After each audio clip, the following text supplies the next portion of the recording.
Bonsoir à toutes et à tous, ravi de vous retrouver pour ce nouveau numéro du Grand Invité. Et ce soir, dans la dynamique des précédentes émissions, nous recevons deux sportives, deux athlètes, deux escrimeuses de talent, Eva Lacheret et Jade Maréchal. Bonsoir. Bonsoir. C'est la première fois qu'on reçoit deux invités en même temps, donc c'est un honneur de vous recevoir dans notre émission. On va évidemment évoquer vos parcours respectifs, le monde de l'escrime en général, le monde du sport, et puis vos projets entrepreneuriaux.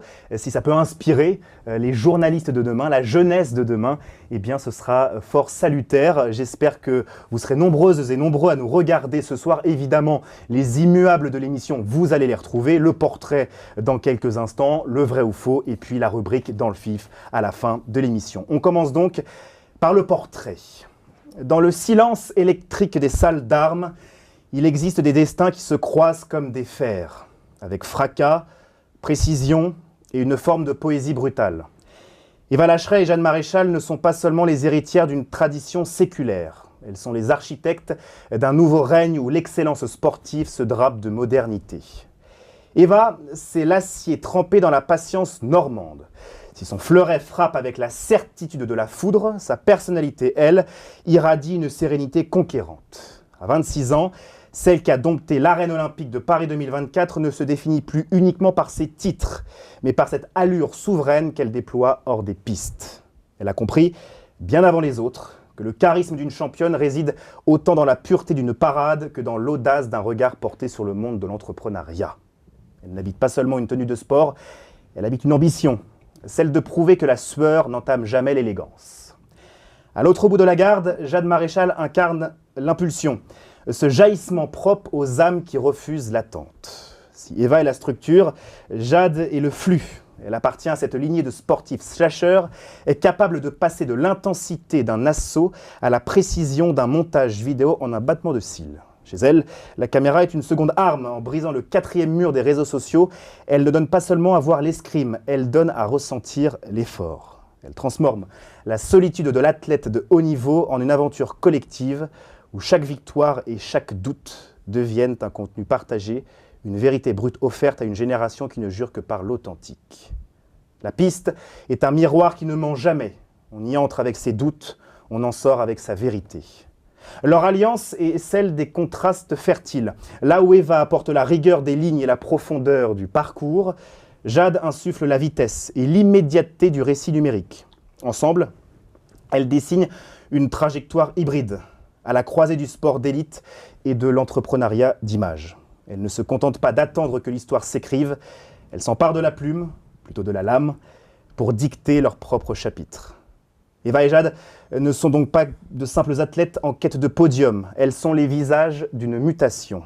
Elles portent en elles la noblesse du geste ancestral et la ferveur de l'instant présent, prêtes à marquer l'époque de leur empreinte, à petits pas, mais à pas compter. J'adore cette présentation. Un honneur de vous recevoir ce soir à travers trois thématiques. On va aborder différentes questions. D'abord, votre parcours et votre duo finalement, de l'INSEP à l'équipe de France. Quelles ont été les étapes clés qui ont forgé votre complicité à toutes les deux et comment cela se traduit aujourd'hui sur le fleuret? Eva, pour commencer. Alors, Jade et moi, à la base, géographiquement, on ne vient pas du tout du même endroit. Jade est bordelaise, moi je viens de Montbéliard, donc c'est vraiment les opposés. Et en fait, à la base, on était adversaires. Évidemment, on s'est rencontrés sur les pistes d'escrime. Et au fur et à mesure, donc on a le même âge, on est des 2000 toutes les deux. Et on s'est retrouvés en équipe de France ensemble. Donc on a lié on a eu beaucoup de liens d'amitié qui se sont créés tout de suite. Il y a tout de suite eu cette connexion, cette alchimie entre nous. Et on a d'abord été, on aime bien le dire, adversaires, amis et aujourd'hui associés. D'accord. Jade, est-ce que tu partages cette trajectoire adversaire, ami, associé?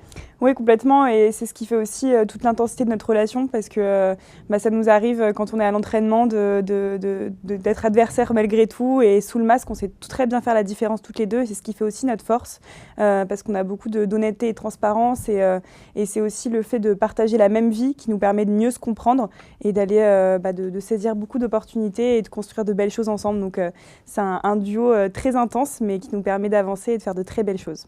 Dans ce parcours déjà long, mine de rien, à quel moment vous vous êtes dit, est-ce qu'il y a un moment comme ça, une virgule dans le temps, où vous vous êtes dit, vous êtes un vrai duo et que vous pouvez raconter justement une vraie histoire à la jeunesse et au public en tant que tel, au-delà de la simple coéquipière en équipe de France? Forcément, je pense quand même que tout part de ces compétitions qu'on a vécues ensemble, parce que le sport nous révèle quand même. Je connais la Eva fatiguée, la Eva énervée, la Eva qui sort toutes ses armes pour faire des remontadas sur la piste. Donc on se voit à visage découvert grâce au sport, et notamment le sport de haut niveau. Donc je pense que c'est quand même là le point de départ de notre complicité et de notre apprentissage l'une de l'autre.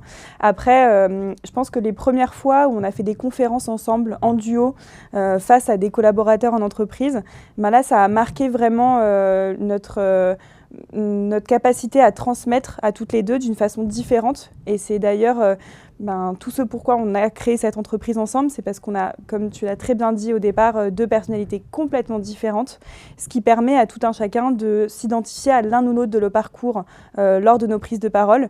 Et c'est vraiment ça qui marque la valeur ajoutée par rapport à d'autres conférenciers sportifs comme il en existe par exemple.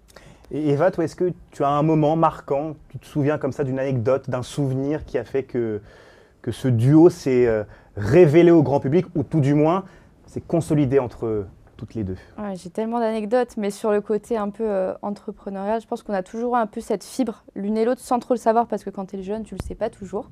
Et moi, j'ai des parents qui sont entrepreneurs, Jade aussi, je pense que ça peut aider aussi. Des points communs déjà dès le départ. Oui, on avait quand même des points communs, et moi j'ai commencé à travailler assez jeune, et Jade était en études, mais faisait toujours plein de choses à côté, parce que voilà, Jade fait toujours plein de choses en même temps, et très bien d'ailleurs. Et en fait, on échangeait beaucoup et on voyait qu'on avait quand même des synergies ensemble. Et on s'est dit, on a parlé plusieurs fois de projets et on voyait que ça matchait bien. Jusqu'au jour où, une fois chez elle, j'étais en stage d'escrime à Bordeaux à l'époque et je suis allée chez elle. Et on a discuté un peu d'un projet justement de conférence et de e-learning, de transmettre notre vision du sport de haut niveau et du parallèle avec le monde de l'entreprise. Et c'est monté un peu comme ça, d'idée en idée. Et on s'est dit, pourquoi pas créer quelque chose ensemble. Donc entre ce moment-là et le moment où on l'a vraiment fait, il y a eu du temps parce que on y a réfléchi et parce que quand tu as double casquette, ça prend du temps aussi de mettre les choses en place. Mais aujourd'hui, on est un vrai duo. Je veux dire, les gens nous confondent. Les gens nous confondent vraiment, même à l'entraînement. Je vois Pauline l'autre jour qui a pas fait mal, mais elle était au corps à corps avec Jade. Elle a dit pardon Eva, typiquement. À l'INSEP, là où on s'entraîne, donc il y a Adidas qui avait écrit Eva Maréchal, alors que c'est Eva Maréchal. Tu vois, des fois on nous confond aussi, donc je pense qu'on est vraiment devenu ce duo, en tout cas identifiable aux yeux de tous. Mais parfois c'est le presque rien qui fait le presque tout, ce sont de simples discussions qui vous amènent à ce duo. Et qu'est-ce que Jade t'apporte au quotidien, dans la performance comme dans les moments de joie, de doute, de tristesse? Qu'est-ce qu'elle t'apporte concrètement? Alors Jade, déjà pour moi, c'est vraiment, c'est ce que j'adore dans le fait qu'on soit les deux, c'est que c'est vraiment un relais. Ça veut dire que des fois, moi j'ai 90% d'énergie, elle beaucoup moins, et des fois c'est complètement l'inverse. Et notamment pour les jeux, quand c'était les jeux, cette période-là, moi je n'avais pas trop le temps de bosser, Jade a pris complètement le relais. Quand j'ai eu une période où j'étais moins bien, pareil, elle a pris complètement le relais.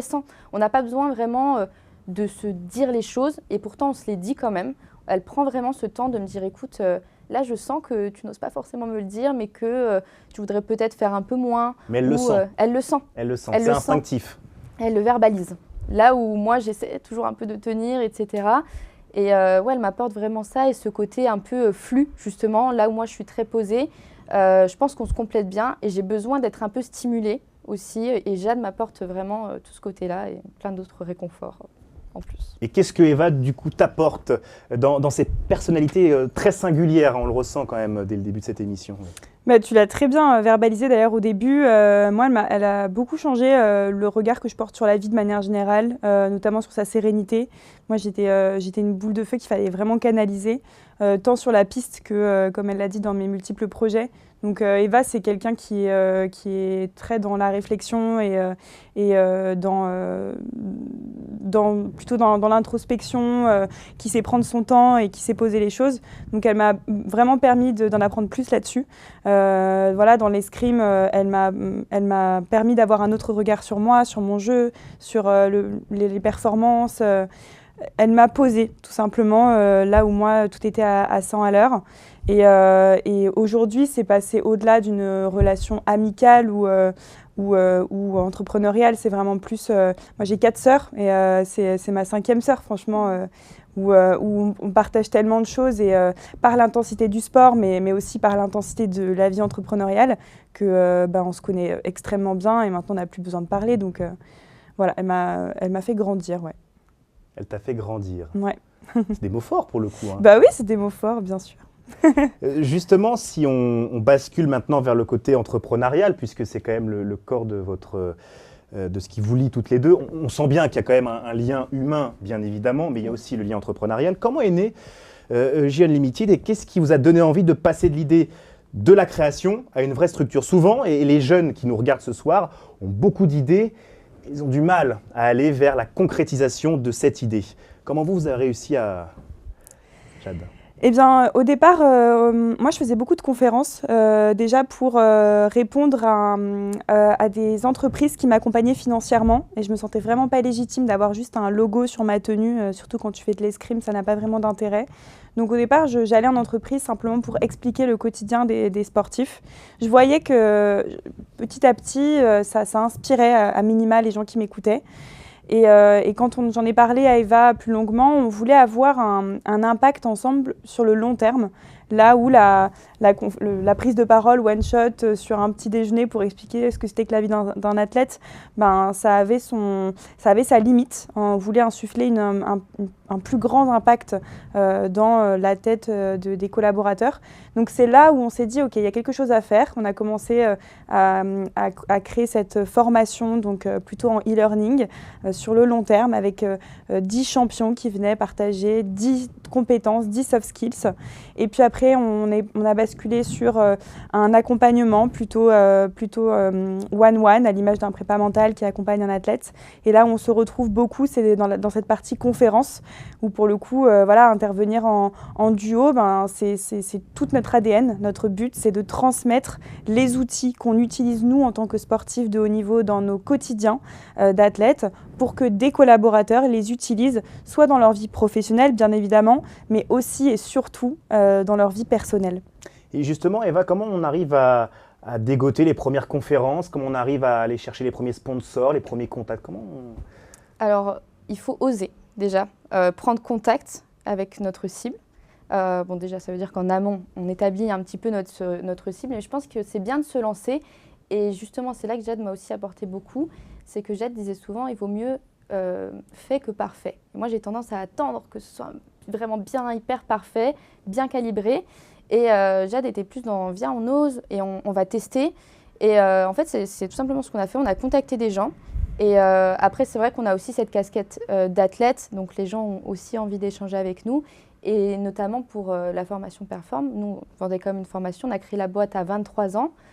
Quand 2 jeunes filles de 23 ans viennent te dire « je vais te vendre une formation », tout de suite, c'est un peu non. Enfin, ils vont croire qu'on va leur apprendre un petit peu la vie ou des choses. Donc, on arrivait toujours en disant on peut vous proposer une conférence.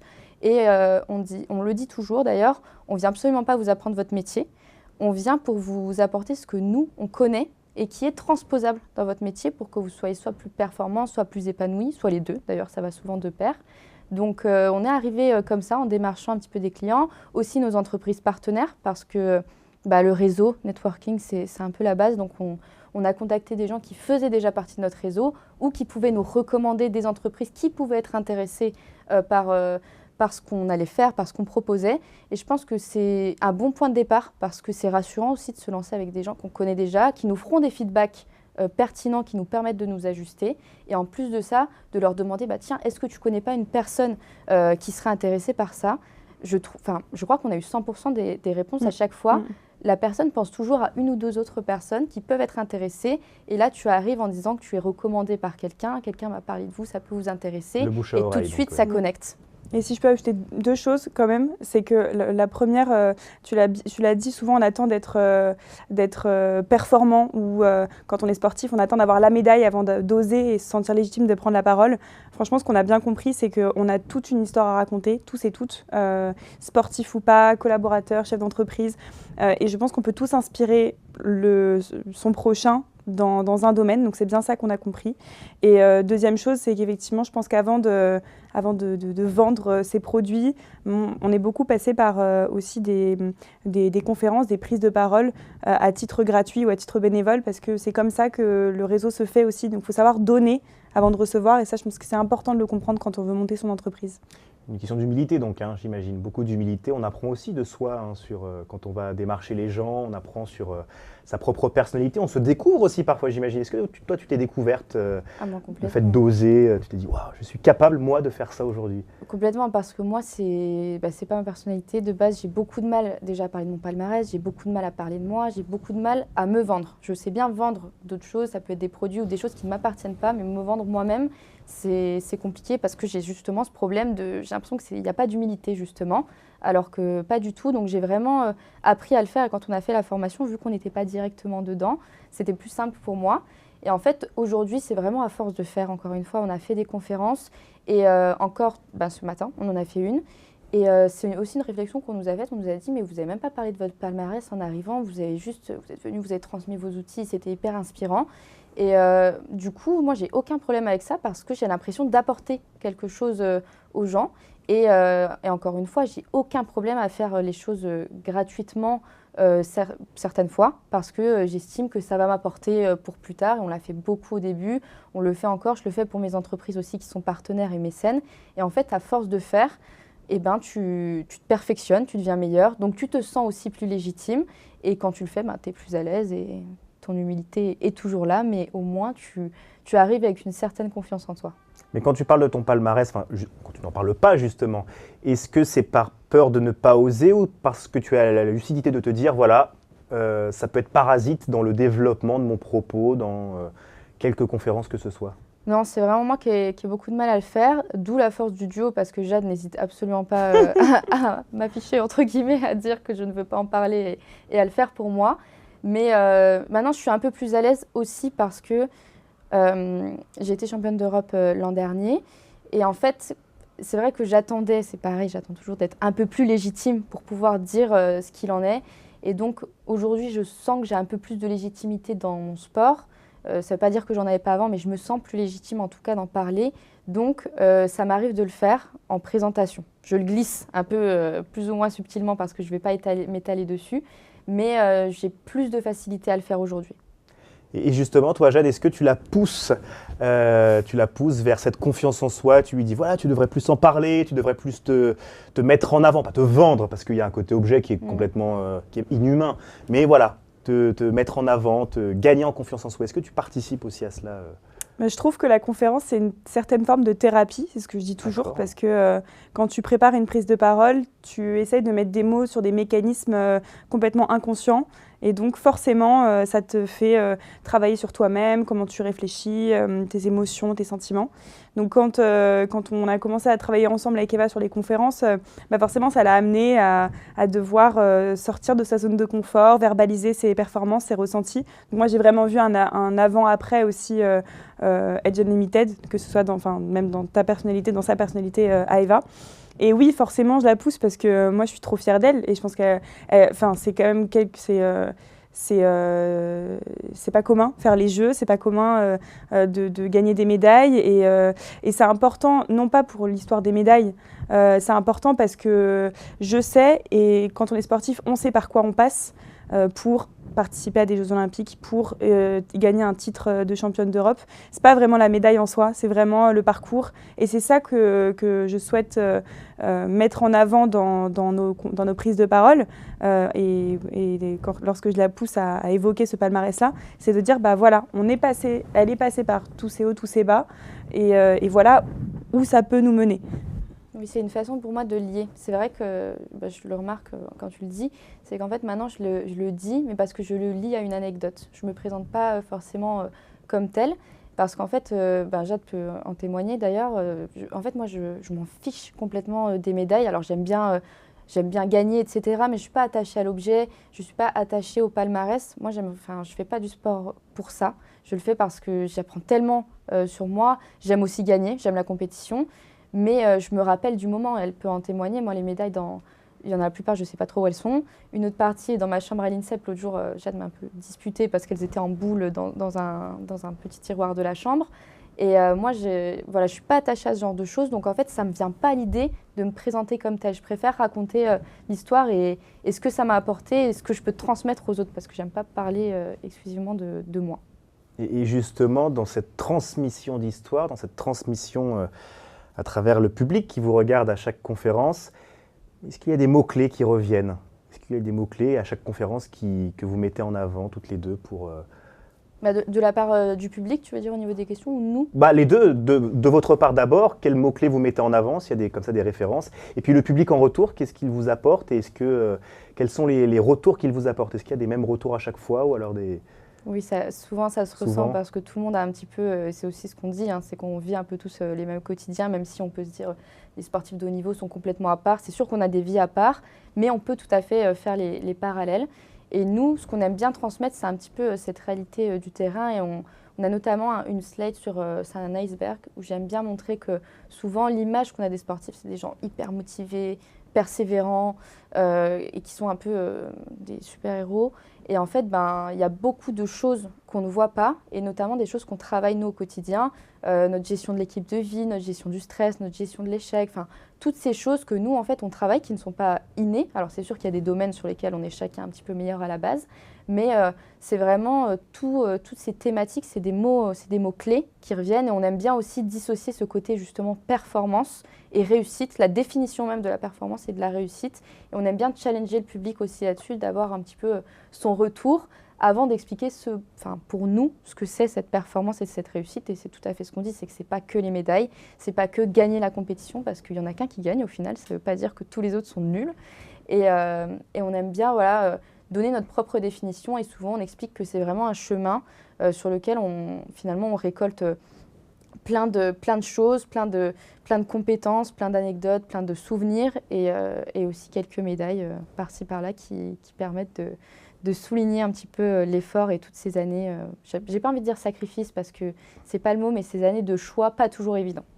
Et justement, dans ces moments lors des conférences, est-ce qu'il y a de véritables émotions, c'est-à-dire le public à la fin qui vient vous voir et avec des révélations, c'est-à-dire waouh, quoi. Est-ce que ça vous est déjà arrivé Moi, je dis toujours que dans une conférence, tu as un soleil dans le public qui permet, dans les moments où peut-être même en tant que conférencier, tu perds un peu le rythme ou tu perds un peu tes mots, il y a toujours ces personnes qui verbalement ont un comportement montrant qu'ils sont extrêmement engagés avec ce que tu dis.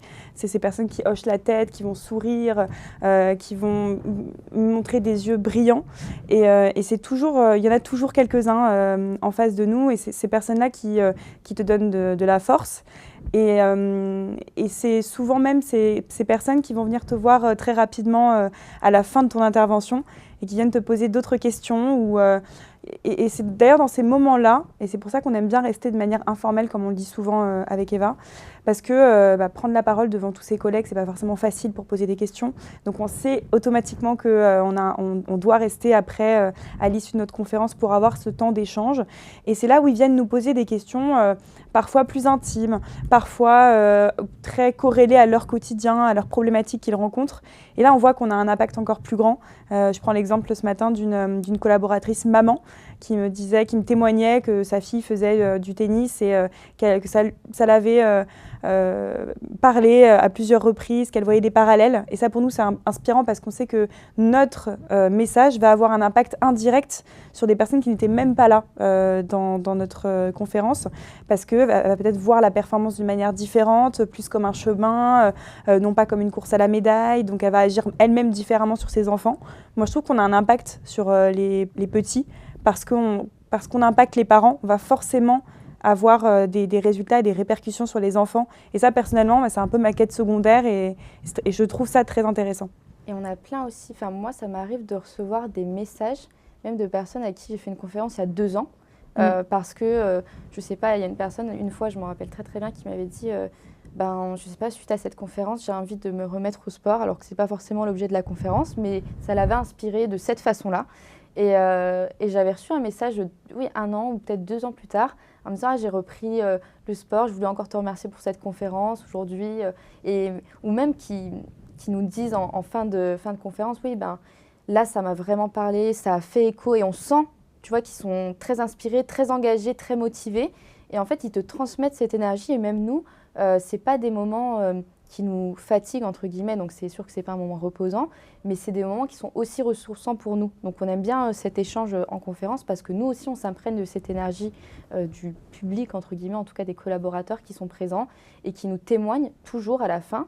D'ailleurs à midi on est resté manger avec eux et ils ont plein de questions hyper intéressantes et qui font vraiment écho à leur quotidien. Donc tu sens que tu as quand même un impact sur, peut-être pas énorme, peut-être pas sur tous, mais en tout cas pour beaucoup. On a énormément de retours et ils sont toujours hyper positifs et même galvanisants pour nous. Et est-ce qu'on a encore, puisqu'on enchaîne les conférences au fur et à mesure, ce trac au début Est-ce qu'on a encore ce petit trac? Moi, franchement, j'ai plus aucun trac. Et ça fait un moment parce qu'on sait vraiment de quoi on parle et aussi parce que pour l'instant, en tout cas, ça s'est toujours extrêmement bien passé. Aucun accident, Aucun. Et en tout cas, on sait le gérer, parce que si la force des athlètes, c'est de s'adapter. Donc, quand il y a des petits incidents techniques, de toute façon, on les gère. Et on est 2. Ça, c'est aussi une grosse force. C'est qu'on est 2. Ça veut dire que pendant qu'il y en a une qui règle le petit souci, l'autre peut un petit peu garder la salle en haleine. Donc, on n'a jamais eu de soucis. Donc, moi, c'est vrai que j'y vais hyper confiante. Je sais de quoi on va parler.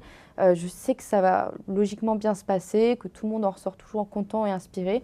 Donc, je pense que jusqu'au jour où peut-être, je touche du bois, mais il y aura un petit couac, j'aurai jamais plus ce trac d'avant-conférence. Après, il est important de souligner qu'on se prépare aussi. Donc, de la même manière qu'on ne va pas en compète la fleur au fusil, on prépare notre sujet, on prépare notre sac, on prévoit du temps de trajet de telle sorte qu'on ne soit pas surprise par les embouteillages. Enfin, voilà, on a une certaine connaissance de la préparation qui fait que globalement, on se prépare à plusieurs aléas. Donc on est forcément tranquillisé et effectivement, on en parlait ce matin, la plus grande qualité d'un sportif de haut niveau pour nous, c'est l'adaptation. Donc voilà, si on a une problématique, je pense qu'on saura y faire face et au pire, on apprendra. Et comment Non, je voulais juste te dire, c'est vrai qu'aussi, c'est quelque chose qu'on fait et que je recommande à ceux qui souhaitent se lancer peut-être dans la conférence. Prendre contact en amont aussi vraiment avec le client, mais pas que. Nous, on prend aussi contact quand on sait que ça va être avec des managers. On demande à avoir peut-être 1 ou 2 managers sur la visio préparatoire parce qu'on aime bien connaître leurs problématiques et aussi le langage qui va leur parler. Parce qu'en fonction du corps de métier, on intervient sur un tas de corps de métier, on aime bien être un petit peu raccord. Il y a aussi des termes, des fois en entreprise. Nous, on avait eu ce cas où on employait le terme protocole, je crois, ou routine. Et au contraire, eux, ils n'aimaient pas du tout ce mot, ils préféraient un autre. Du coup, ça nous permet de nous adapter. Et en fait, on sait tout de suite que ça va parler aux gens. On sait de quoi on parle. Eux, ils sont raccordés. Et on n'a pas de problème ça ne se connecte pas avec la salle. Oui, c'est l'humain vraiment au cœur du projet aussi, quoi. Oui. Sur la question de l'articulation, justement, comment on articule au quotidien dans son emploi du temps le fait d'être entrepreneur et d'être athlète? Ça, c'est vraiment tout l'enjeu de notre double projet à Eva et moi. Encore une fois, le duo fait la force parce qu'on n'est pas tout le temps au même niveau d'énergie engagé dans l'entreprise l'une et l'autre. Et c'est vraiment ce pourquoi on arrive à maintenir un certain niveau de performance dans les 2 domaines. Moi, je pense que tout est une question, premièrement, d'organisation, c'est évident. On note tout. On a une belle visibilité sur notre planning. On inscrit même dans nos journées des moments off, des moments de repos, de ressources qu'on respecte toutes les deux, qui nous permettent de garder un certain niveau d'énergie. Et le deuxième ingrédient primordial, je trouve que c'est quand même la communication et la transparence, parce qu'on sait mieux que personne comment on a besoin d'un corps en pleine forme, d'une tête qui est en bonne santé. Et donc, encore une fois, on a cette facilité de se dire, en ce moment, là, je vais pas bien, dans l'escrime, je performe pas. Donc, il faut que tu me laisses un petit peu de distance par rapport à l'entreprise et Eva prend la main et vice-versa. Donc, organisation et transparence sont les maîtres mots, je pense, pour une bonne collaboration. Et ouais, en planification aussi avec les coachs, parce que c'est vrai que nous, on peut maîtriser ce que nous, on fait, mais on est dans un collectif, on est dans un groupe, et on a aussi les entraîneurs qui font les plannings d'entraînement. Typiquement, ce matin, on avait entraînement, on l'a reporté à l'après-midi, donc on arrive toujours à s'arranger, mais aussi on les prévient en amont, parce que souvent la conférence, c'est pas la veille pour le lendemain, donc on a le temps de planifier. On leur envoie les dates où concrètement, on ne pourrait pas être là. On ne fait pas non plus 25 dates par mois. On s'organise. Il y a des mois qui sont plus calmes sur les compétitions. On sait qu'on va pouvoir être sur place et qu'on va pouvoir aller dispenser un peu plus de conférences. Il y a des mois où ce n'est pas du tout le moment. Genre avant les championnats du monde, tu vois, ce n'est pas forcément le bon moment. Et aussi, on se connaît bien, c'est-à-dire qu'il y a cette gestion de fatigue. Et justement, les coachs ont parfois tendance à penser que ça va beaucoup nous fatiguer, alors qu'au contraire, c'est peut-être d'avoir trop la tête dans le guidon qui justement nous stresse, où on perd pied justement, et de sortir un petit peu de son quotidien et d'aller faire notre autre casquette. Ça nous permet de nous ressourcer, de voir autre chose et de revenir plus forte, je pense, sur la piste.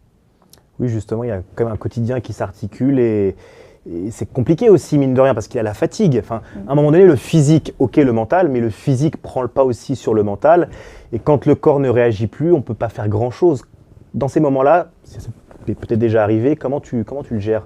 De grosses fatigues physiques Moi, c'est vraiment arrivé l'an dernier, c'était grosse fatigue physique et mentale, parce qu'en fait, après les Jeux, j'ai fait l'erreur de ne pas écouter mes aînés qui m'avaient dit fais une grosse pause. J'ai repris clairement trop vite l'entraînement et je me suis très très vite épuisée. En décembre, j'en pouvais déjà plus, donc il restait 8 mois à tenir, donc c'est très long.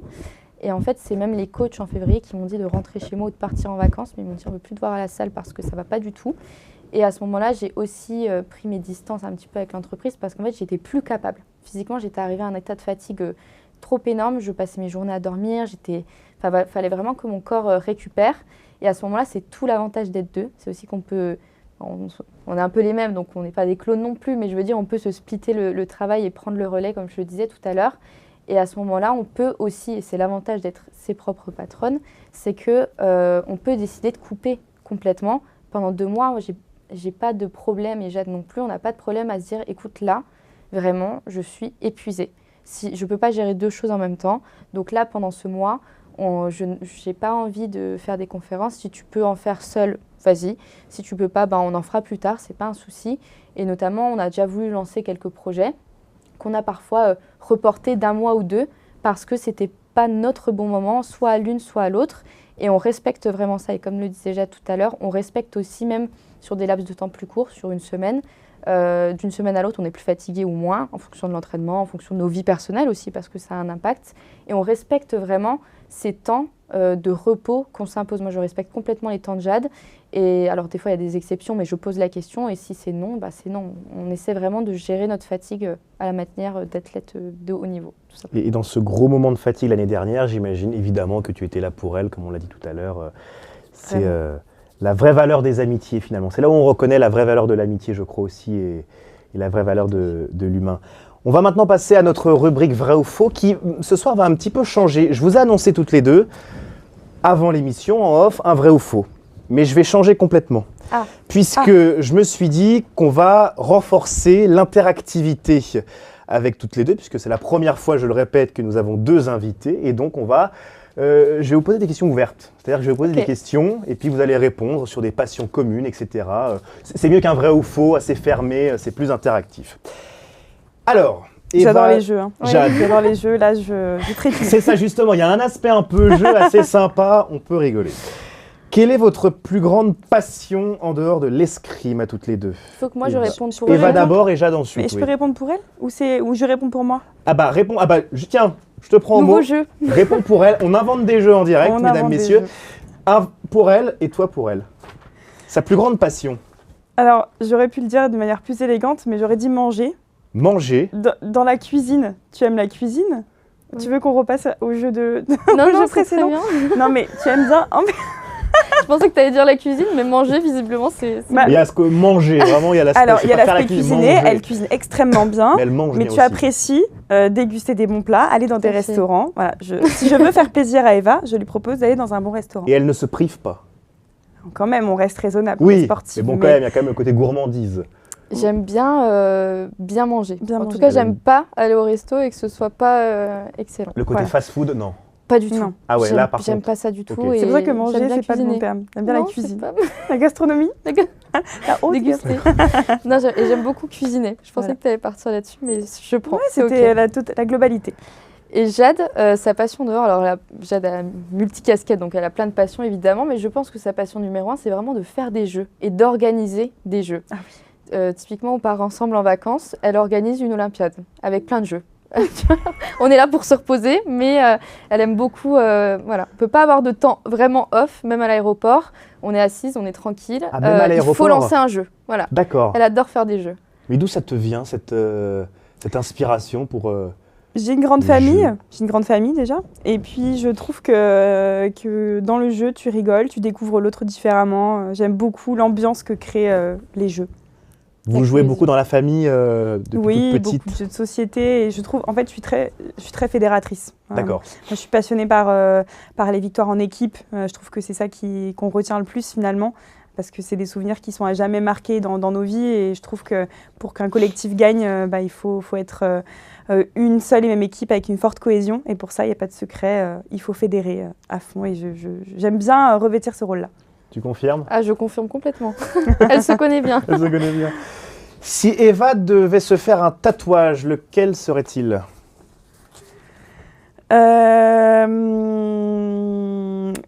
Eh bien, je dirais comme ça, à froid, c'est une excellente question, j'adore ce jeu.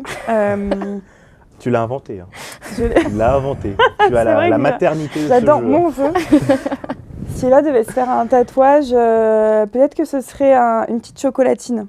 Une chocolatine. Pourquoi? Parce que ses parents sont boulangers et ils ont inventé la vraie chocolatine, c'est-à-dire que c'est pas un pain au chocolat, c'est un pain au chocolat avec du vrai chocolat, avec une couche de chocolat étalée Nappé dedans. dessus. Voilà, dedans, nappé dedans. dedans. Voilà, c'est pas que les deux petites barres. Ok. Ça Ah va ok, vraiment, d'accord. voilà. Donc je lui demande à chaque fois qu'elle vient de m'apporter une chocolatine fraîche. Donc je pense que par ironie, tu sais, du combat éternel entre pain au chocolat et chocolatine, et par rapport à ses racines, tu te ferais une petite chocolatine. Je pense que la vraie passionnée de chocolatine, c'est toi, mais je vais prendre quand même ce tatouage, pourquoi pas. Et Jade, sans hésiter, ça serait la date de son mariage. Ah, c'est vrai. Je sais pas sous quelle forme, parce que juste une date, je pense que ça te plairait pas trop. Mais il y aurait un élément lié à ce jour si particulier. Elle n'a pas encore été demandée, mais elle attend avec impatience ce message à son copain. Ne tarde pas, elle est très impatiente. Ah donc tu as une vraie valeur du mariage, c'est pour toi quelque chose de sacré, quelque chose de... Oui, je trouve que c'est un jour dans une vie, et donc tu as compris que je l'organiserai. Et donc, Avec des jeux. voilà, Avec des des jeux. il y aura des toujours jeux. Donc là on a passé au copain, message subliminal pour la Exactement. date. Hein. Là du coup... Tout à fait. On lui en passe très souvent, des messages de ce type. Son style de musique préféré? Waouh. On est toutes les deux pareilles, je pense. Pas du tout? Non, je pense pas. Ah ouais? J'aurais dit commercial. Oui, ok. Si. Je peux Voilà. l'entendre. Est-ce qu'on donne Non, notre mais je petit... pense que Jade, ça serait plus un peu... T'aimes bien la variété française, Oui. quand même. Ah, moi, je suis très variété française. et commerciale. Ouais. C'est vrai. C'est de famille la variété française, on écoute beaucoup dans la famille. Ouais, mon père est très sardou quand même. Hein. Ah ouais quand même, Voilà. c'est marqué. Hein. On sent le traumatisme. Et hein, ma quand même, maman hein. est à 2 doigts de l'arrêt cardiaque depuis qu'elle sait que Céline Dion est repartie sur... Ok, ah voilà. oui, gros sujet là. Voilà, donc oui, oui. Donc toi, entre les deux, faut te placer. Voilà, mon cœur balance. Et toi? Pareil, j'imagine, donc du coup, c'est visiblement les mêmes... Alors moi, je suis pas du tout variété française pour le coup. Ah, t'es pas variété française, Non, plus du commerciale? Oui, je suis un peu plus commerciale et de base, je suis très rap et rap années 90, j'aime bien parce que mon frère écoutait beaucoup ça, mon maître Rap d'armes aussi. français, rap US? Plutôt français. Ok. Voilà. C'est plus mon Donc, style, tout ce qui est mais je Tupac, change tout ça, un peu. c'est pas forcément si, un peu Si, quand même. j'aime bien aussi. Mais en Ouais. fait, je suis pas. J'aime bien. Moi, j'aime bien plein de choses. J'aime bien découvrir, mais pas trop la variété française pour le coup. Mais j'aime bien le reggae aussi. J'aime bien, j'aime bien changer en fonction des moods. J'ai un peu mes phases et mes périodes. Quel est son rituel de superstition avant une grande compétition? S'il y en a une, évidemment. Alors, tu le disais ce matin, tu as un fleuret chouchou quand même. Mais attends, si j'ai quelque chose qui me vient, mais c'est dommage, c'est en direct, j'ai pas le temps de la réflexion. Si tu as une idée pour moi, je vais faire celui de Jade, du coup, en attendant pour qu'elle réfléchisse. Jade, elle aime bien, et elle le disait d'ailleurs ce matin en conférence, pour penser à autre chose qu'à son match, c'est-à-dire un moment un peu futur, elle essaie de se raccrocher au présent, et donc elle a tendance à remettre sa chaussette, à poser sa gourde ici, à boire un petit coup, après la reposer. Donc elle a un petit peu ces rituels-là, et aussi dans son échauffement, elle se concentre vraiment sur ce qu'elle fait, c'est-à-dire que si elle échauffe ses poignets, elle imagine vraiment ses poignets en train d'être bien huilés, entre guillemets, de bien tourner. Et elle fait ça pour tout son corps. Donc ça lui permet d'être vraiment dans l'instant présent et en plus de ça, de bien s'échauffer. Et donc toi, tu l'as remarqué? Ah, je l'ai remarqué, puis elle me l'a déjà dit. Ah oui, d'accord, donc ça aide aussi, effectivement. Mais je l'ai remarqué, bien sûr. Oui, puis alors, Eva, elle n'est pas très expressive, donc c'est plutôt elle qui le raconte dans les conférences, mais tu le disais encore ce matin, mais tu aimes bien donc planifier, prévoir en fait, de la même manière qu'on planifie un peu toutes nos vies, heure par heure, à quelle heure tu vas commencer ton échauffement, à quelle heure tu vas commencer à t'habiller, puis à tirer, donc tu es plus dans la planification, et tu fais des petits jeux entre tes matchs. Comment ça s'appelle ton jeu? Le Yakazu? Yakazu, ça me permet de... Je sais pas si tu connais. Le Yakazu, qu'est-ce que le Yakazu? C'est un genre de sudoku un peu. Ah, d'accord. C'est un jeu, ou des mots croisés. Enfin, je fais des trucs un peu qui prennent un petit peu mon esprit. Mais je suis un peu sortie de mes superstitions. Ça, c'est plus, c'est pas vraiment c'est peut-être des routines. On n'a pas de superstitions. Avant, j'étais un peu plus superstitieuse. T'étais superstitieuse. Avant, j'avais une façon de me brancher sur la piste, prendre d'abord mon fleuret, me brancher, etc. Et en fait, quand je le faisais pas, je remarquais que je perdais le match. Donc, j'ai plongé dans cette superstition. Au fur et à mesure du temps, j'ai bien remarqué que c'était pas ça qui changeait les choses et j'ai réussi à me sortir de ça. Mais ça m'arrive en période de doute de me raccrocher un petit peu. C'est purement mental, de me raccrocher un petit peu à ça. Je me dis, là, je me suis branchée de cette façon, je me sens bien de cette manière-là. Donc, ça m'arrive de retourner un petit peu dedans, mais j'ai plus trop de superstitions, j'ai pas de t-shirt favori ou ce genre de choses. Le problème des superstitions comme ça, c'est que le jour où ça se passe pas, le problème du t-shirt favori, c'est que si tu l'oublies, ça te met vraiment dans des mauvaises conditions. C'est ça aussi, bien sûr. Indirectement, parce que c'est pas forcément, mais ça met une charge mentale comme ça, oui, complètement. Un voyage fétiche, un voyage préféré, une destination de rêve? Eva, faut qu'il y ait du soleil, qu'il fasse 40 degrés, avec une plage, il faut que ce soit une ambiance estivale. T'es pas très montagne, t'es pas très neige? Non, à mon grand désarroi. Non, je suis bien chaud, bien soleil. Donc le sud, voilà, le sud. Le sud de tous les pays du sud. Vraiment. Voilà, il faut qu'il y ait du soleil. Le sud. Ou la Corse, j'avais beaucoup aimé Corse quand on y était allé. Après, les îles un peu paradisiaques, tout ça, ça me fait bien rêver. Ouais. Et Jade, là pour le coup, encore une fois, on n'est pas du tout pareil. Jade, c'est aurore boréale, c'est pays du Nord, montagne, le froid. Ouais, non, on est très très différentes là-dessus. J'espère la faire changer d'avis pour que plus tard on n'habite pas très loin quand même, parce qu'on n'a pas du tout envie de vivre au même endroit. Ou peut-être elle te fera changer d'avis. Merci. Je vais essayer d'être un peu plus convaincante qu'elle, mais oui, non, j'aurais du mal à aller là où il fait froid. J'aime beaucoup le soleil quand même. Mais toi, tu aimes le soleil un petit peu quand même. Non, je vis très mal la chaleur. J'aime pas particulièrement la plage. Ah ouais? Ouais, non. Mais elle vient de faire un voyage à La Réunion qui l'a fait un petit peu changer d'avis. C'est sûr. C'est sûr que je reconnais, je vois l'impact de la vitamine D sur le bien-être mental, notamment du soleil. Mais moi, je suis subjuguée par les paysages de montagne enneigés. Franchement, ça me fait rêver. Donc, je suis plus hivernale. Si l'une des deux était retardataire, ça serait laquelle? Jade. Ah ouais? Ah oui. Direct? Jade. Non mais attends, et retard. En fait, moi posons les termes. Je suis ponctuelle, Eva est très en avance. Mais je suis ponctuelle, je ne serai jamais en retard. Aucune de nous deux ne serait en retard. On était en retard ce matin? On était en Non, retard. ce matin, on était bien en avance, mais parce que j'ai On sait organisé très bien le départ. s'organiser. Moi, je vais avoir le quart d'heure d'avance. Eva, elle va toujours avoir la demi-heure d'avance. Et Si. quand tu Non, dis tu oui, très en exagères. avance, c'est vraiment à la demi-heure, à l'heure. Oui, c'est vrai que j'aime bien être très très en avance. Je pense que j'ai un petit trauma avec ça. Ma maman, que j'aime, à qui je fais des gros bisous, est toujours en retard. Et je pense que depuis petite, ça m'a traumatisée. Je déteste être en retard. Et en plus, j'aime pas ce côté, quand il y a des rendez-vous en tout cas, ça prend le temps. Ça prend sur le temps des autres. Bien sûr. Et j'aime bien respecter le temps des autres, comme j'aime bien qu'on respecte le mien, surtout quand on a un quotidien chargé. Et Jade, c'est vrai qu'elle a un côté où elle est très efficace. Donc elle va m'inquiéter parce qu'on va partir tard ou elle va me dire il faut que j'aille prendre ma douche et que je me prépare. Donc moi, ça me paraît pas possible dans le laps de temps imparti. Et en fait, elle va quand même y arriver. Donc elle me stresse, mais c'est vrai qu'on n'est pas en retard ou on a toujours quand même, à la limite, une bonne excuse. Elle trouve toujours une bonne excuse, tout du moins. Donc on Elle arrive arrive just. à emmener le côté Exactement. fédérateur finalement, le côté d'accord. Exactement. Tu as compris. Si elle avait un jeu de société fétiche, Eh bien, Eva adore le Time's Up. le Time's Up. Ah, j'adore. Tu connais? Ah ouais? Ouais, c'est un jeu dans Oui. lequel je suis assez performante. J'aime bien, ça change, ça varie, ça va assez vite. T'aimes bien les jeux où il y a de la connexion avec tes coéquipiers ou coéquipières? Ouais, puis c'est un peu culture. J'aime bien aussi les jeux, enfin c'est plus ou moins culture, mais ça permet de reconnaître quand même les personnages, j'aime bien. J'aime bien. Tu Et sais Jade, ce que tu vas dire. tu sais ce que je vais dire? Oui. Moi-même, je ne sais pas ce que je Ah, vais dire. d'accord, vas-y. Jade, elle a un nombre de jeux. Ah si, je sais ce que Bah je vais oui. dire. Jade adore un jeu que je déteste, d'ailleurs auquel c'est pour ça qu'elle estime que je n'aime pas les jeux, c'est juste que je ne veux pas jouer à ce jeu. Ça s'appelle le quart de singe. Je ne sais pas si tu connais. Alors pas du tout. Le quart de singe. C'est Ouais. un jeu incroyable, un jeu qui n'a pas besoin de matériel, qu'on peut faire dans toutes les salles d'attente, les aéroports, les bus. En fait, il s'agit de construire un mot à plusieurs. Donc, par exemple, je dis la lettre A, tu vas imaginer un mot qui commence par la lettre A. D'accord. Donc, ananas, par exemple, tu vas dire N, et Eva va essayer de poursuivre le mot. Et dès l'instant où on ne peut plus rajouter de lettres parce que le mot est terminé, eh bien, le suivant a perdu et gagne littéralement un singe coupé en 4, un quart de singe. Et au bout de 4 quarts, tu as perdu. Tu es le singe. D'accord. C'est moins passionnant que le Time's Up. Oui, alors c'est C'est plus raccord. niche. C'est- C'est plus niche. Bon, après, chacun ses goûts. Hein. Voilà. Mais hein, c'est extrêmement enrichissant, tu apprends des nouveaux voilà. mots. Une personnalité C'est atypique, vrai. donc. Hein. Voilà. Voilà, je commence à cerner un petit peu le Sur personnage. l'orthographe, à la limite, tu peux, Orthographe, voilà. Parce que tu peux dire, on pense pas tous au même mot, donc tu peux rajouter une lettre. Et si l'autre pense, tu vois, tu peux faire croire que tu es sûr de ton mot.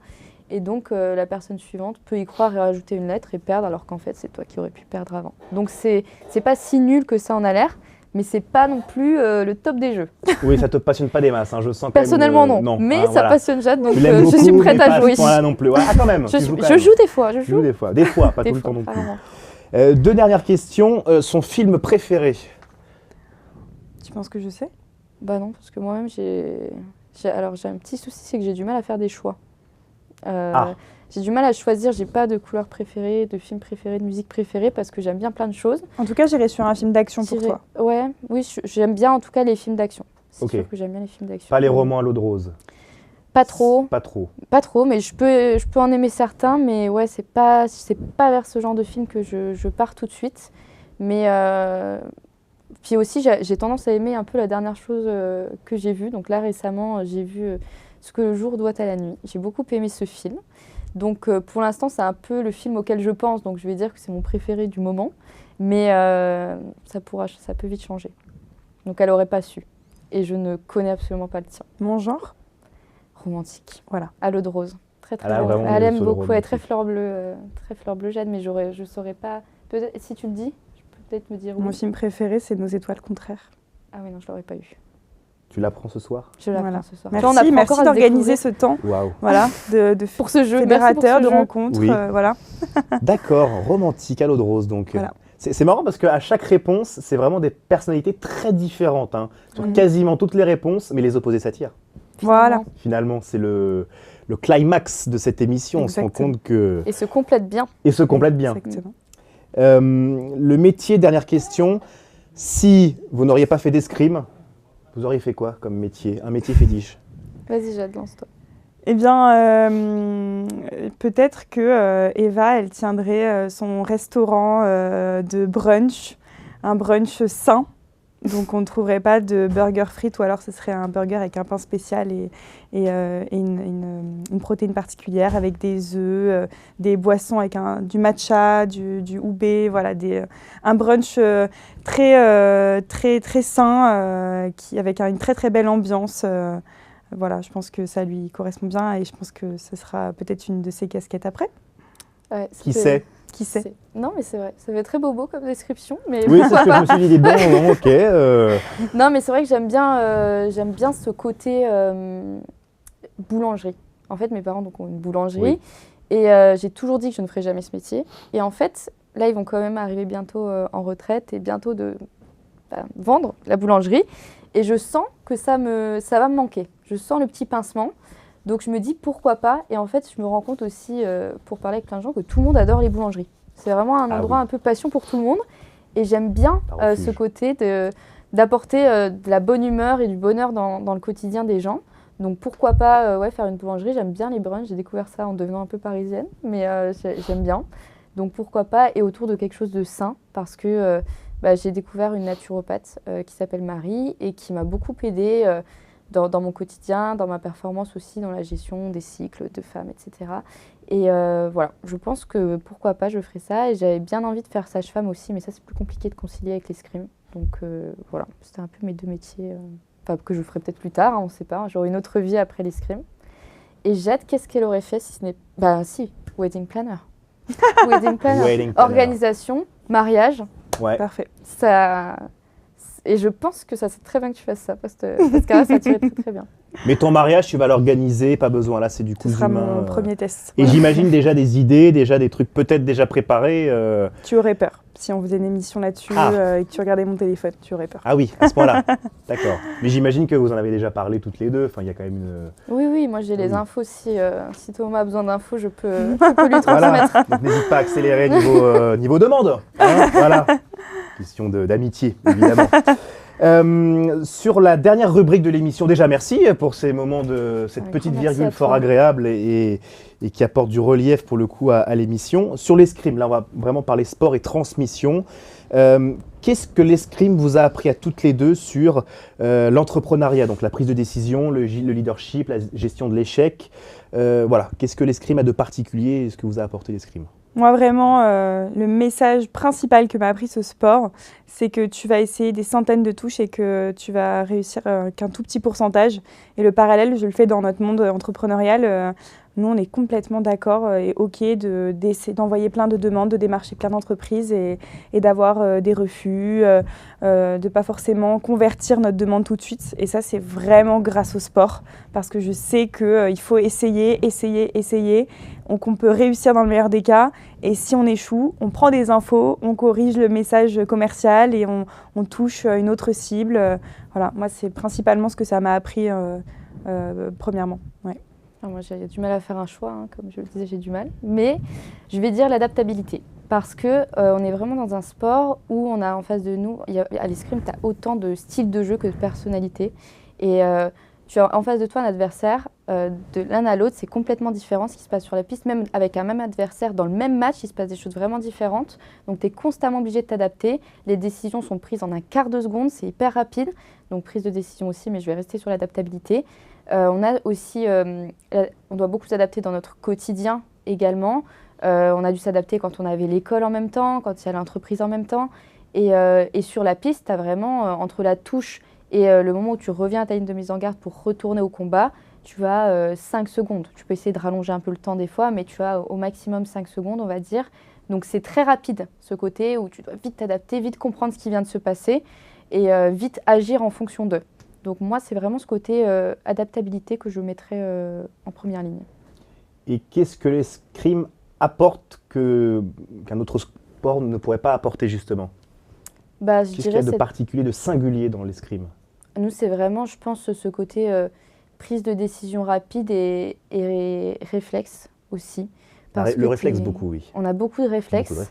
Et en même temps, tu as ce côté où tes réflexes ne peuvent pas sortir, parce que tu y travailles à l'entraînement, mais ne peuvent pas sortir si tu es vraiment tétanisé par le stress.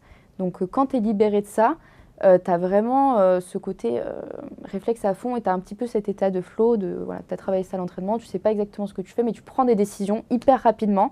Et je suis pas sûre que dans les autres sports, si je pense au tennis de table, tout va très vite aussi. Je pense que les sports sont toujours un petit peu interconnectés, mais j'aurais dit prise de décision ultra rapide et réflexe à l'escrime.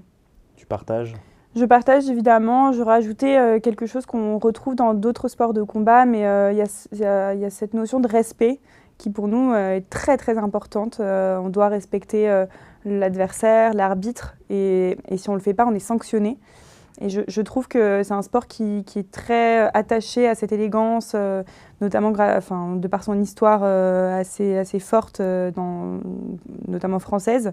Mais voilà, je trouve qu'on a... c'est pour ça que c'est très intéressant, je trouve, de mettre ces enfants à l'escrime, parce que tout de suite, ça va leur apprendre, il y a un code moral à respecter. Et ça, c'est propre au sport de combat et aussi et surtout dans notre sport. Un sport qui mériterait d'être davantage diffusé, trop niche.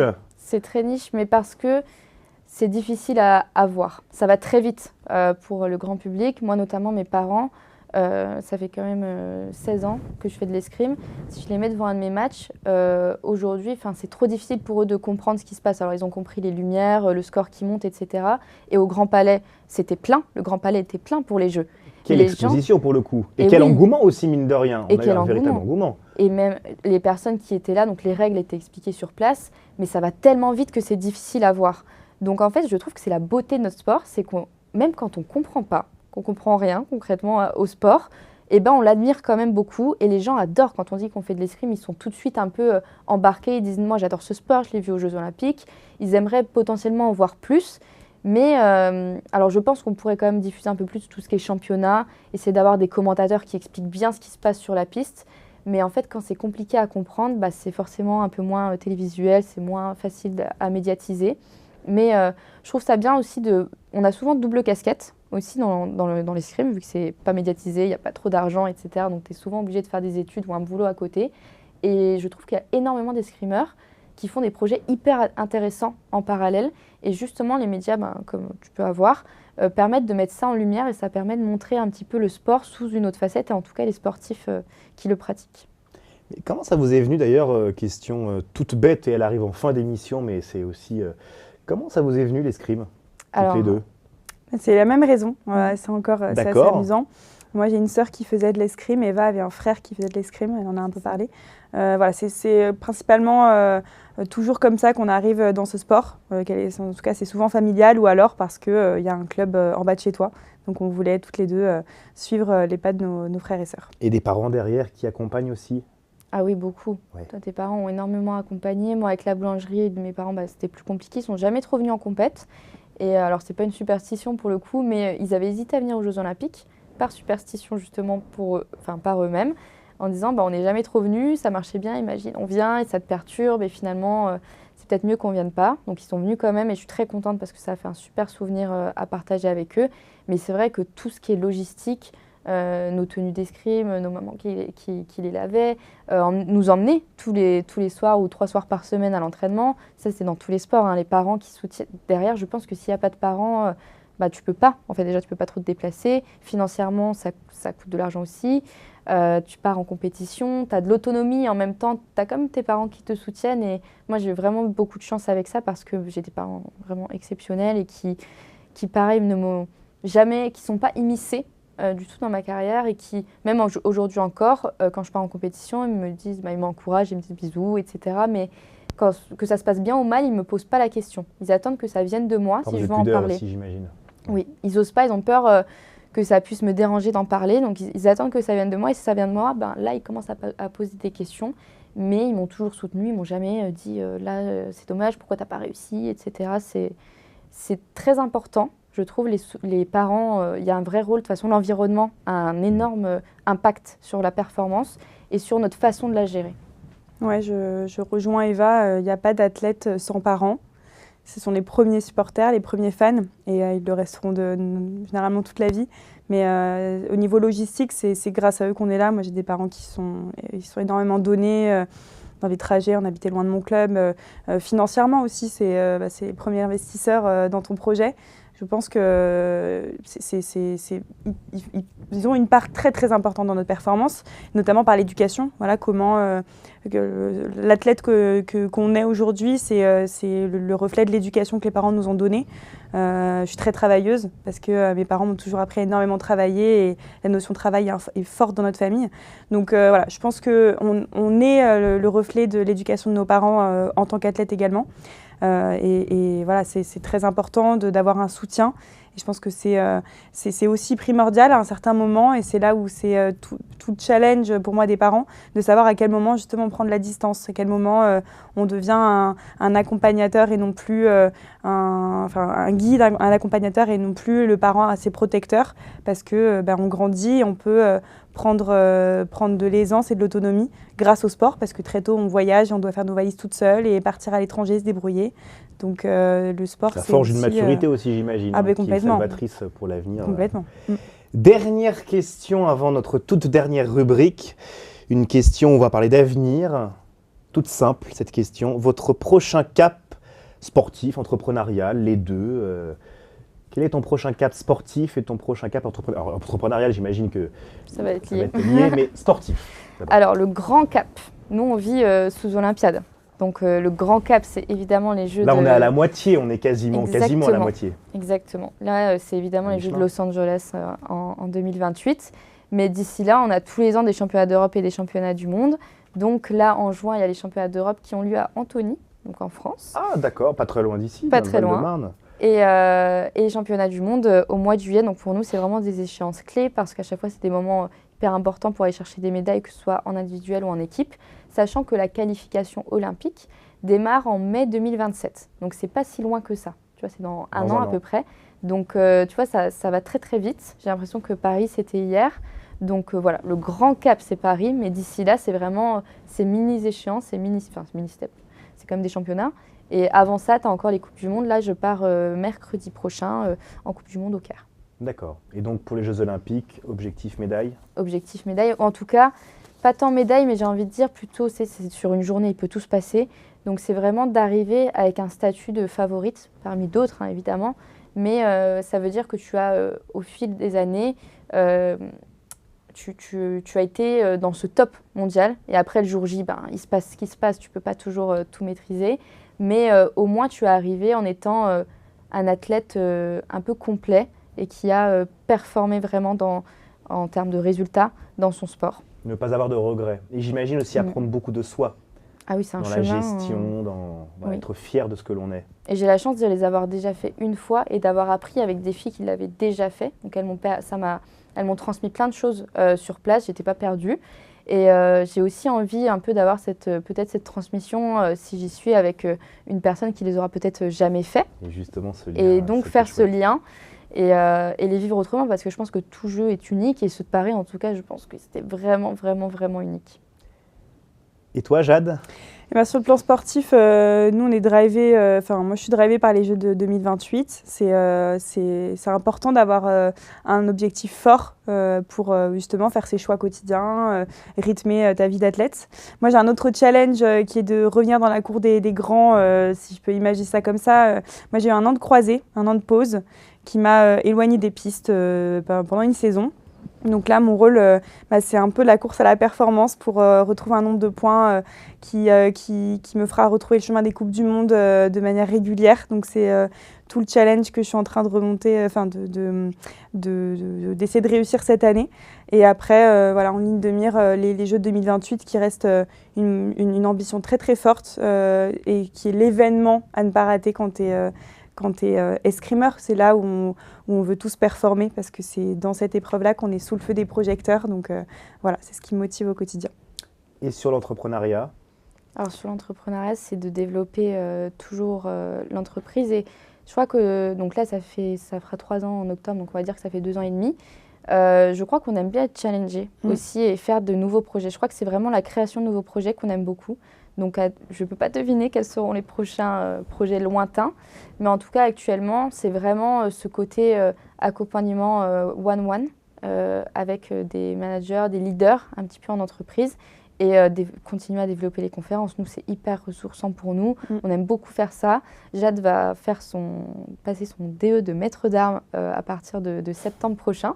Donc aussi partir sur des initiations d'escrime.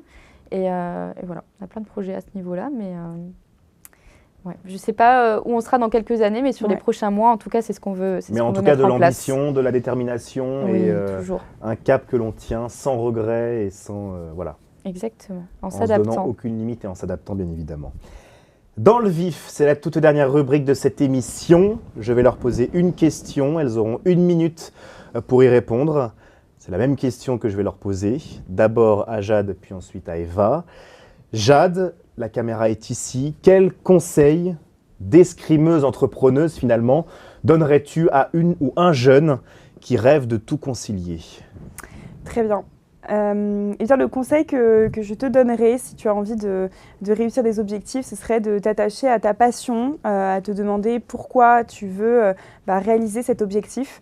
Je pense qu'un athlète, ce qui lui permet d'aller tous les jours à l'entraînement et de se battre pour atteindre un jour son grand objectif, que peut-être les Jeux par exemple, c'est vraiment de se souvenir pourquoi un jour, quand il était petit, quand tu étais petit, tu as poussé la porte de ce club. Et je pense que de se rappeler voilà, de pourquoi on fait ça, pourquoi je suis passionnée d'escrime, ça me permet de venir à l'entraînement avec le sourire et de garder ce même regard d'enfant et cette même curiosité. Et c'est finalement toute l'essence même de la passion et c'est ça notre moteur qui nous permet de nous battre et d'atteindre cet objectif.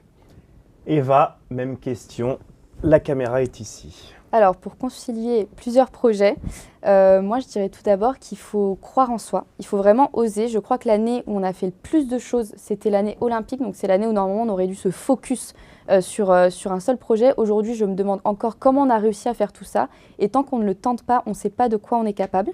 Donc je dirais vraiment d'oser tout d'abord, et en parallèle, c'est très important donc la planification, planifier ces 2 casquettes, et de planifier également des temps de ressources et de repos. Faire vraiment cette différence entre récupération, ressources et repos. C'est-à-dire, nous, on planifie parfois des siestes, ce qui n'est pas toujours facile à faire dans un quotidien plus professionnel, mais tout est possible.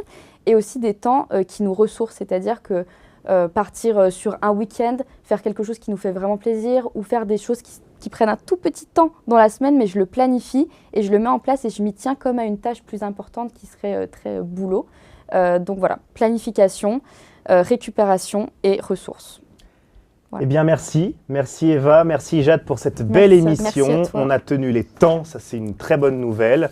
On a beaucoup rigolé, on a aussi parlé de choses très concrètes, très vivantes et c'est ça aussi le but de cette émission. Merci à notre régisseur, cher Augustin, d'avoir été là ce soir, fidèle à son poste. Merci à vous d'avoir regardé évidemment cette émission et d'être de plus en plus fidèle à celle-ci. Merci à votre accompagnateur aussi pour le coup, qui a pris des vidéos et des photos toute la soirée. Il a été formidable, merci vraiment à toi. Et ça fait plaisir justement, c'est une symbiose et on met l'humain au cœur du réacteur. On se retrouve très prochainement pour une nouvelle émission. Suivez-nous sur les réseaux sociaux évidemment, on vous tiendra au courant et on n'y manquera pas. Très bonne soirée à tous et à très bientôt. Au revoir.